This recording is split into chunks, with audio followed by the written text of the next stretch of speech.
Good afternoon. Vice President Sara Duterte may face terrorism charges as the Department of Justice views her threat to kill President Bongbong Marcos as an act intended to harm people with the goal of instilling fear. In a press briefing, DOJ Undersecretary Jessie Andres emphasizes that Duterte's threat against Marcos went beyond mere words, pointing out that she herself named specific targets and gave clear orders. According to Andres, Duterte's remarks about instructing a person to kill Marcos and his family may be punishable under Section 4A of the Anti-Terrorism Act. Yan po ay nakasaad klaro sa ating batas na kapag kayo ay gumawa ng mga hakbang para saktan at bigyan ng banta ang buhay ng ibang tao, kasama po yan sa terrorism. Lalo na po kung ang purpose niyan ay to intimidate and create an atmosphere or sow fear. Tandaan niyo po na ang banta sa Pangulo ay isang national security matter. The National Bureau of Investigation earlier issued a subpoena to Duterte so she could explain her remark that she asked someone to kill Marcos, First Lady Liza Araneta Marcos, and House Speaker Martin Romualdez should an alleged plan to eliminate her succeed. Duterte is being asked to shed light on the investigation of the alleged grave threats under the revised penal code in connection with the Cybercrime Prevention Act of 2012 and possible violation of the Anti-Terrorism Act of 2020. Following the subpoena, the Vice President is accusing the Marcos administration of following the same playbook used against expelled Congressman Arnie Teves. Natatawa ako sa violations on the anti-terrorism law kasi sinusubukan nila to reach sa aking properties and assets. Kasi itong violation ng anti-terrorism law, ginawa nila ito kay Congressman Arnie Teves. So they have a playbook on what you do to a person na kakasuhan mo ng anti-terrorism law.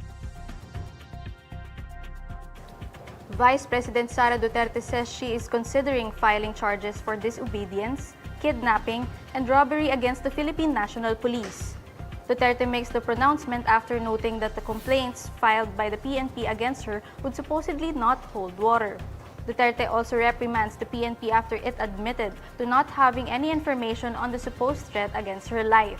The Vice President tells the PNP that if she was in their position, she would have simply said that they will investigate the alleged threats to verify if it's true or not.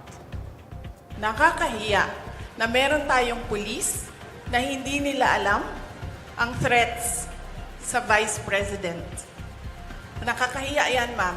Huwag sila magsasalita ng ganyan kasi nagpapakita yan ng incompetence ng Philippine National Police. So, ibig sabihin, ang dami nilang walang alam na mga pangyayari. So, kaya pala, nagkanya-kanya na ang mga kriminal dahil walang alam ang kapulisan. The Quezon City Police District on Wednesday, November 27, filed direct assault complaints against Duterte and the head of her security group. The complaints stemmed from an incident during the transfer of detained Office of the Vice President Chief of Staff Zulaika Lopez from the Veterans Memorial Medical Center to St. Luke's Medical Center in Quezon City on Saturday, November 23.